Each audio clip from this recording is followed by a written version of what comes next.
Right. After yesterday, we think we've spun a bearing, or it's the loudest lifter tick you've ever heard. We're going to change the oil and see what comes out. Is that shiny? It's a bit shiny, isn't it? There's bits. No, it's not. Yeah.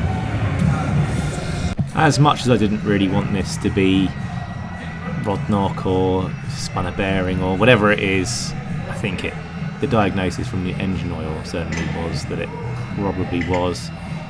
It's difficult to see on camera, but well, you can kind of see it with this light. It's kind of sparkly bits everywhere. It's like someone's poured a bit of glitter into the engine oil. I don't think that's normal. So I'm just trying to work out how this happened, because it happened, and that noise started after I've been out for that last session. And as you can see, coming into the pits, sounds completely normal. So only a couple of hours later, starting up. But here's a clip from it's the best thing I could see. Couldn't really see very much. But coming down into braking into the last couple of corners, you can see a big drop off in the oil pressure under braking to almost zero for half a second, and then back up to full. That's the best I could find. I couldn't find anything else, to be honest. I don't know why it spun the bearing.